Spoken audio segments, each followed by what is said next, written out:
पूछा गया था गैगने निम्नलिखित में से किससे संबंधित है।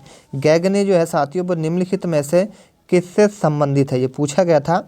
तो ये तो आप सभी जानते होंगे, अधिगम का श्रेणी क्रम। क्या साथियों, अधिगम का श्रेणी क्रम। तो आपका right answer option number A बिल्कुल सही आंसर हो जाएगा। चलिए आगे आपसे पूछा गया था कि बुद्धि लब्धि के संबंध में क्या सत्य है। तो बुद्धि लब्धि के संबंध में जो आपका कथन सत्य है वो है आपका ऑप्शन नंबर सी वाला, यानी कि कलानुक्रमिक आयु से व्युत्पत्ति में संबंधित। ठीक है, कलानुक्रमिक आयु से व्युत्पत्ति में संबंधित ऑप्शन नंबर जो सी था वो आपका राइट आंसर था। ठीक है, चलिए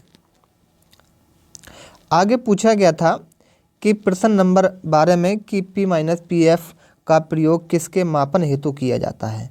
तो ये आपके किसके मापन हेतु किया जाता है मित्रों, अभिरुचि के। किसके रूप में, अभिरुचि नहीं होगा साथियों, इसका राइट आंसर होना चाहिए था व्यक्तित्व। किसके मापन के लिए, व्यक्तित्व के मापन के लिए। ठीक है, चलिए आगे आपका राइट आंसर कहाँ, आपको ये PDF आपको मिलेगी हमारे टेलीग्राम पर। ठीक है, हमने टेलीग्राम का लिंक आपको डिस्क्रिप्शन में दे दिया है, तो जाइए साथियों टेलीग्राम से जुड़कर इस PDF को आप डाउनलोड कर सकते हैं और बाद में भी आप देख सकते हैं। ठीक है, चलिए आइए अगले प्रश्न पर। बुद्धि का तरल मोज़ेक मॉडल किसने दिया था।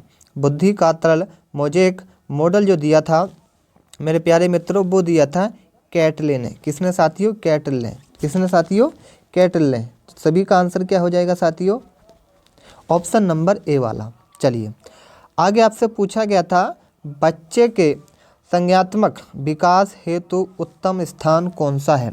बच्चे के संज्ञात्मक विकास हेतु उत्तम स्थान जो है वो है मेरे प्यारे मित्रों विद्यालय एवं कक्षा का वातावरण। क्या साथियों, विद्यालय एवं कक्षा का वातावरण। ठीक है, चलिए आगे पूछा गया था अभिप्रेरणा के स्रोत कौन कौन से हैं।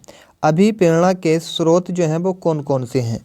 तो वो साथियों इसके अंदर ये विकल्प डाउट है, इसको हम छोड़ते हैं, अगली क्लास में आपको बता देंगे। ठीक है, या कम्युनिटी पे इसका आंसर दे देंगे, टेलीग्राम पर दे देंगे। ठीक है, चलिए आगे आपको बता दें।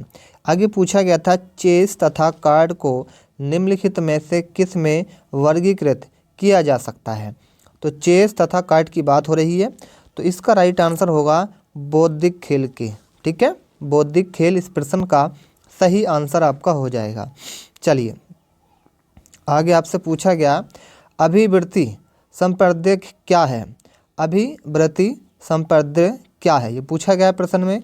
तो इस प्रश्न का सही आंसर क्या हो जाएगा, ये आपका संज्ञान कारक भी हो जाएगा, क्रिया कारक भी हो जाएगा और संवेगात्मक भी हो जाएगा। तो आपका राइट आंसर ये सभी हो जाएगा, यानी कि ऑल।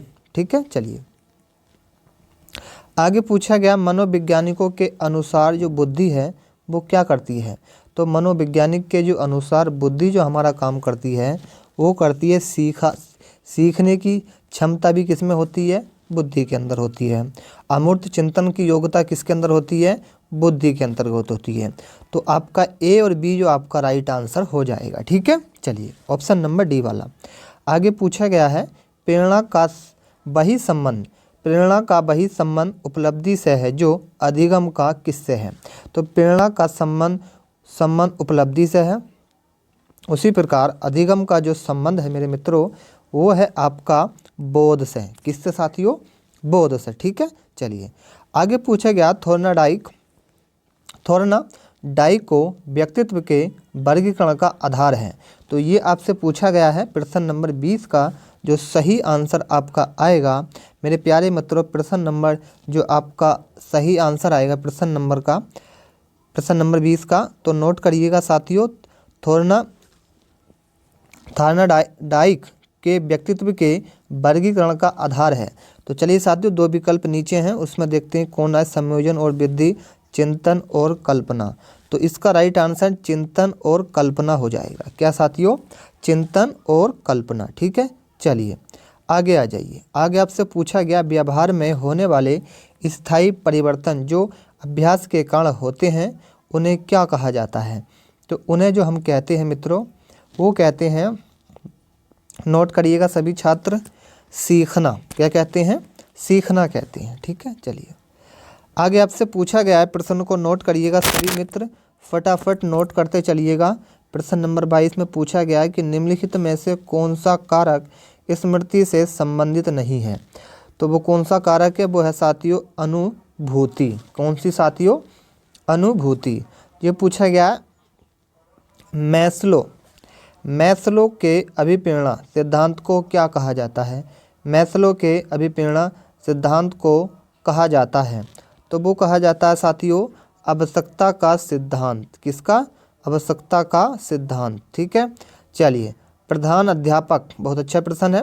प्रधान अध्यापक या वरिष्ठ शिक्षकों के लिए विद्यालय में कौन सी नेतृत्व शैली बेहतर है? तो वो कौन सी शैली है साथियों? ये तो आप सभी जानते होंगे, प्रजातांत्रिक नेतृत्व। प्रजातांत्रिक नेतृत्व। ठीक है, ऑप्शन नंबर बी आपका राइट आंसर था। चलिए तो प्रश्न नंबर 24 का आंसर क्या होगा? प्रजातांत्रिक नेतृत्व। ठीक है, चलिए आगे आइए। प्रश्न नंबर इसमें पूछा गया था 25 में कि मानसिक स्वास्थ्य के नियमों को खोजना और उन्हें बनाए रखना अध्ययन का केंद्र बिंदु है। तो ये किसका बिंदु है मित्रों? ये है आपका ड्रेवर का। किसका साथियों?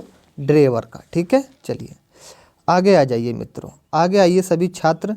आगे पूछा गया निम्नलिखित में से कौन सा भूलने का सिद्धांत है? तो निम्नलिखित में से कौन सा भूलने का सिद्धांत है? तो ये तो आप सभी जानते होंगे, प्रतिपाकरी अवरोध। क्या साथियों? प्रतिपाकरी अवरोध। ठीक है, तो राइट आंसर बी हो जाएगा। समझ पाएंगे सभी छात्र। चलिए आइए आगे। आगे पूछा गया है निम्नलिखित में से मानसिक विकार के लक्षणों को सभी दर्शाते हैं, बताएं सिवाय। तो मानसिक विकारों के लक्षणों को सभी दर्शाते हैं। एक भाग नशा हो जाएगा, तनाव हो जाएगा, चिंता हो जाएगा, संबंध के हो जाएंगे। तो मैं आपको ये बता दूं, प्रश्न नंबर 27 का आंसर सभी छात्र नोट कर लेना। मानसिक विकार जो तनाव से भी होता है, चिंता से भी होता है, भंग नशा से भी होता है। ठीक है, तो प्रश्न नंबर जो आपका 27 है, तो आप समझ पाएंगे राइट आंसर सी हो जाएगा। संबंध के सिवाय सभी जो हैं वो मानसिक विकारों को दर्शाते हैं। अब नशा करते हैं तब भी आपका मानसिक दिख जाता है कि नशा करता है व्यक्ति। तनाव करते हैं तब भी आपका दिख जाता है कि इसको परेशानी है, तनाव कर रहा है, चिंता है इसको, चिंता भी आप करते हैं तो भी आपके दिख जाता है। तो ठीक है, संबंध के अलावा ये सब जो हैं मानसिक विकार के लक्षणों को दर्शाते हैं। विकास के किस काल को अत्यधिक दबाव और तनाव का काल कहा जाता है? विकास के किस काल को अत्यधिक दबाव और तनाव का काल कहा जाता है? तो ये आपका कहा जाता है किशोर अवस्था को। किसको? किशोर अवस्था को। ठीक है, चलिए आगे जानिए। पावलोव ने सीखने के अनुबंधन प्रतिक्रिया सिद्धांत का प्रतिपादन पर प्रयोग करके किया था। तो किस पर किया था ये आपका प्रतिपादन प्रतिक्रिया? ये किया था खरगोश, चूहे, कुत्ते, बिल्ली, इसमें से जो किया था वो आपका किया था कुत्ते पर। ठीक है, किस पर? कुत्ते पर। चलिए आइए, सीखने के वक्र। सीखने के वक्र को हम क्या कहते हैं? इसको कहते हैं सीखने की प्रगति के सूचक। ऑप्शन नंबर ए आपका सही आंसर हो जाएगा। तो ये कुछ महत्वपूर्ण प्रश्न थे जो आज हमारे पास आए थे टेलीग्राम पर, हमने आपको बता दिए। तो सभी छात्र चैनल को सब्सक्राइब कर लेना, और भी कोई प्रश्न आते हैं तो हम आपको ज़रूर बताएंगे। तो सभी छात्र वीडियो को लाइक शेयर कर देना, और चैनल पर आप पहली बार आएँ तो चैनल को सभी छात्र सब्सक्राइब करके बेल आइकन ऑन कर देना, ताकि आपको नेक्स्ट वीडियो का नोटिफिकेशन सबसे पहले मिलता रहे। चलिए मिलते हैं नेक्स्ट वीडियो में, तब तक के लिए जय हिंद, जय भारत।